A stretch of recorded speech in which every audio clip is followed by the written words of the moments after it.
a living message from Alexander the Great to the modern world.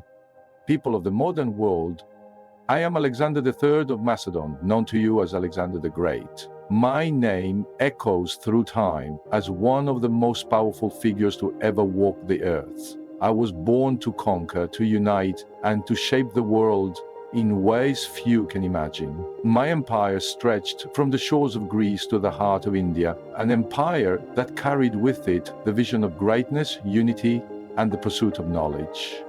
When I was a boy, I was taught by the great philosopher Aristotle. He filled my mind with the wisdom of the ages, and it was under his guidance that I came to understand that true power is not measured by the size of one's army, but by the strength of one's mind. Even as I led armies across continents, I never forgot the lessons of philosophy, science, and art. It is these principles that I carried into battle. For a great warrior is also a great thinker. In my time, I built cities that spread Greek culture far and wide. Alexandria in Egypt, the city that bore my name, became the intellectual center of the ancient world, where knowledge from every corner of the earth converged. It was here that scholars gathered, where knowledge flourished, and where the seeds of the future were planted. I believe that the greatest empire was not one of conquest, but one that nurtured the growth of knowledge and culture. Many know of my conquests, the battle at Granicus, the siege of Tyre, the crushing victory at Gaugamela. But what many do not know is that I was not simply a conqueror, I was a unifier. I sought to blend the best of the cultures I encountered. I married Persian princesses, adopted Persian customs, and encouraged the exchange of ideas between East and West. I believe that true greatness lies in the ability to learn from others and to incorporate their wisdom into your own life. If I were alive today, I would look at your world with wonder. The tools of power you possess, machines that can soar across the sky, devices that connect people in an instant, and technologies that can lock the mysteries of the universe are beyond anything I could have imagined. But I would also see the same struggles that plagued my own era. War, division, and a thirst for power that often leads to destruction. I would not simply observe from the sidelines, but I would act. For I have always believed that the role of a leader is to shape the world. Were I in your time, I would use your advanced technology not to conquer but to unite. I would foster dialogue and understanding between nations, working to bridge the divides that exist between people of different backgrounds and beliefs. The power of your internet, your communications, and your innovations could be harnessed to create a truly global community, one based on shared knowledge and cooperation. I would not lead through force, but through wisdom. I would encourage a new era of intellectual collaboration, where the greatest minds of East and West, North and South come together to solve the world's most pressing problems: climate change, poverty, and inequality. My legacy was not one of destruction, but of cultural exchange and the pursuit of a brighter future. Conquer not the world with your sword, but with your mind. It is through knowledge, understanding, and unity that you will leave a legacy that stands the test of time. In your world, the greatest battles are not fought on the fields of war, but in the hearts and minds of men and women. I would fight for unity, for peace, and for the wisdom to know that true power does not lie in domination, but in understanding. I would ask your leaders, what is your purpose? What will you leave behind for future generations?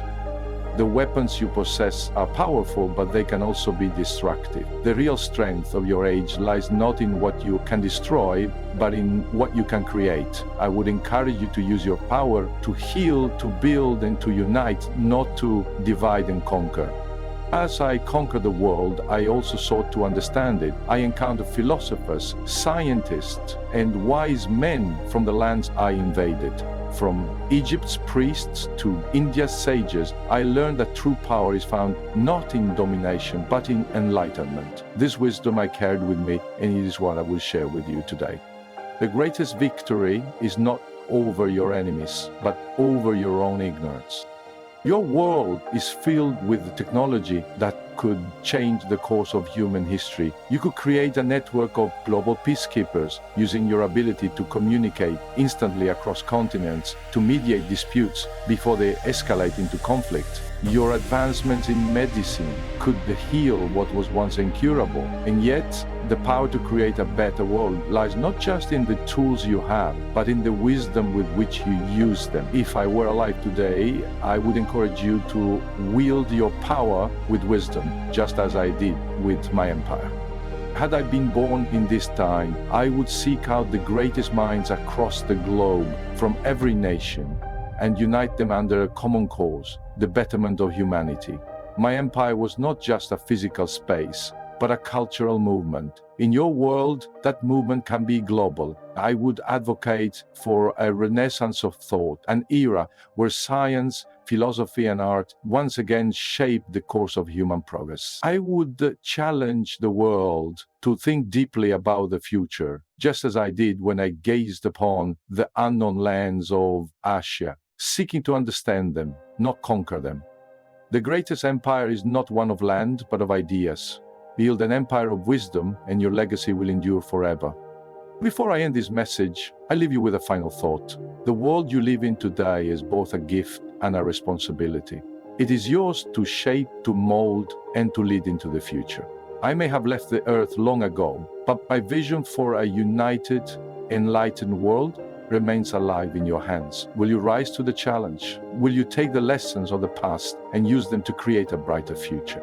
The world belongs to those who have the courage to change it. Now I open myself to your questions.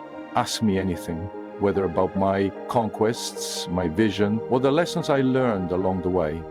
I am here, as though alive in your time, ready to answer. Together, let us continue the dialogue that began thousands of years ago and will last for generations to come. Knowledge is the weapon of the future. What will you do with it? Until we meet again, remember, the world is yours to shape, but it is wisdom that will guide your hand.